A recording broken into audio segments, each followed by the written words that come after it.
अब हम देखते हैं ए इनवर्स निकालने का एक और तरीका है हमारे पास कि adjoint of A upon determinant of A. ये डिटर्मिनेंट ऑफ ए है, इसको मॉड ना समझें। एडजॉइंट क्या होता है ये अभी अपन क्वेश्चन में समझेंगे। अब डिटर्मिनेंट ऑफ ए की दो पॉसिबिलिटीज़ हो सकती है। पहली पॉसिबिलिटी है कि वो जीरो हो जाए। यदि डिटर्मिनेंट ऑफ ए जीरो हो गया तो ए इनवर्स एग्जिस्ट नहीं करेगा, A inverse does not exist. और ऐसे मैट्रिक्स को हम बोलते हैं सिंगुलर मैट्रिक्स। क्या बोलते हैं इसको हम? Singular matrix. और if determinant of A is not equals to zero तो ए इनवर्स एग्जिस्ट करेगा, जिसको हम कहते हैं नॉन सिंगुलर मैट्रिक्स। क्या बोलते हैं जिसको हम? Non singular matrix. तो पहले देखते हैं कि कैसे। देखिए ये आपके एक्सरसाइज का क्वेश्चन है। एक डिटर्मिनेंट है 2 क्रॉस 2 का 4 1 6 5। अच्छा एक चीज़ और बता दूं आपको मैं, इन्वर्स सिर्फ और सिर्फ उसका पॉसिबल है जो स्क्वायर मैट्रिक्स है। स्क्वायर मैट्रिक्स के अलावा इन्वर्स पॉसिबल नहीं है। हमने पहले डिटर्मिनेंट ऑफ ए लिया 4 1 6 5। डिटर्मिनेंट में लिखने के बाद ही इसकी प्रॉपर्टी डिटर्मिनेंट वाली बनेंगी, उसके पहले नहीं।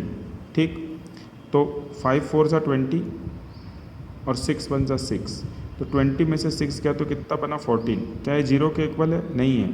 तो इसको हम कहेंगे सो ए इनवर्स एग्जिस्ट। ठीक है, ए इनवर्स अब एग्जिस्ट करेगा। अब इसके आगे की बात करते हैं।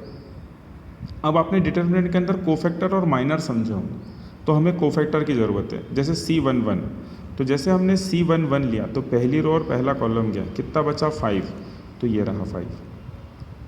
फिर हमने लिया C12, कोफैक्टर ऑफ 1 2, पहली रो और दूसरा कॉलम गया 6, पर क्योंकि ऑड प्लेस है तो ये -6।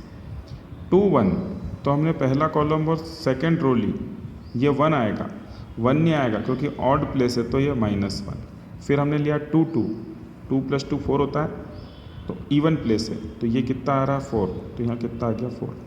तो हम इस पूरे के पूरे एलिमेंट को हम C के फॉर्म में लिख देंगे। C 5 -6 -1 4।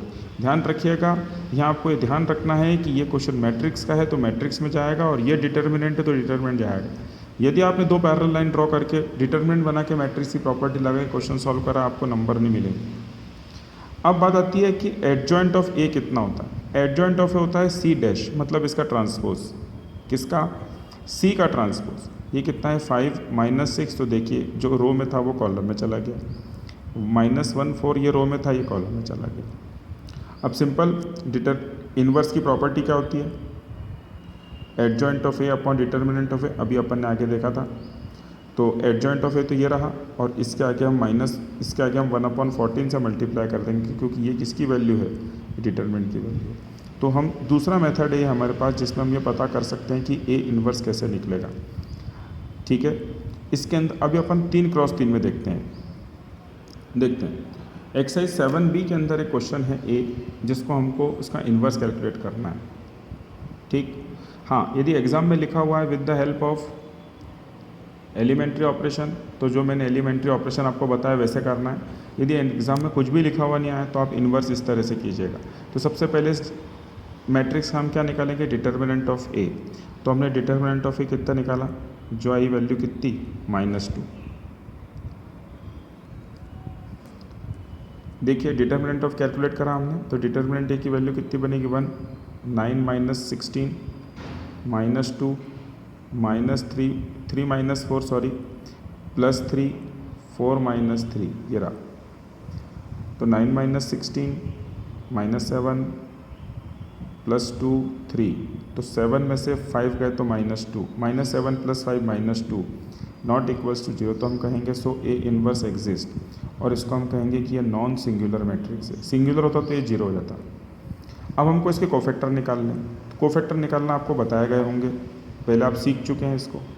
C11 मतलब पहली रो और पहला कॉलम गया, कितना बनेगा? 9 -16, कितना आएगा? -7।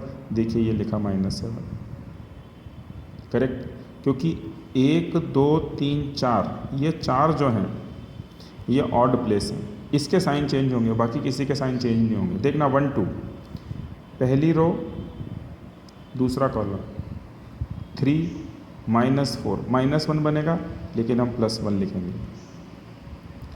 1 3 पहली रो थर्ड कॉलम, 4 -3, देखिए 1 आएगा, correct.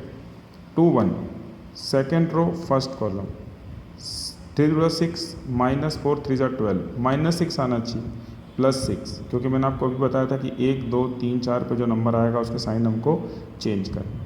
2 2 second row second column 3 1 3 -3 1 3 0।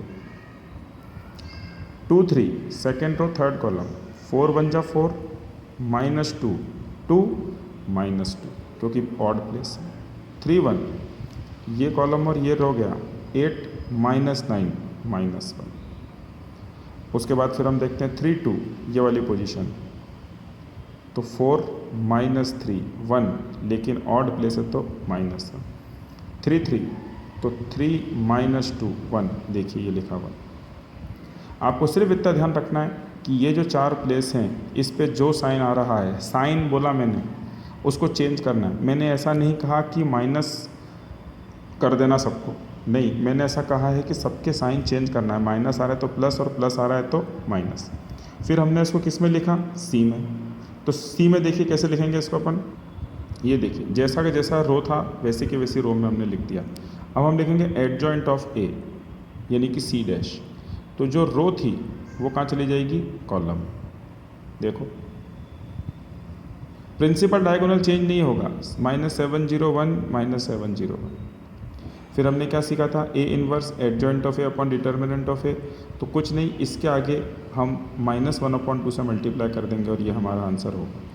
आपको मैट्रिक्स के अंदर मल्टीप्लाई सिखाया था कि यदि हाफ का मल्टीप्लाई आपको करना है तो सारे एलिमेंट से होगा अंदर, पर इन्वर्स में हम इसको बाहर ही रख देते हैं। आप चाहें तो अंदर मल्टीप्लाई कर सकते हैं, कोई परेशानी नहीं है। क्वेश्चन में यदि आपसे सिर्फ एडजॉइंट पूछा जाए तो यहाँ तक एडजॉइंट सॉल्व करना है आपको, इस चीज़ का आपको ध्यान रखना है। यदि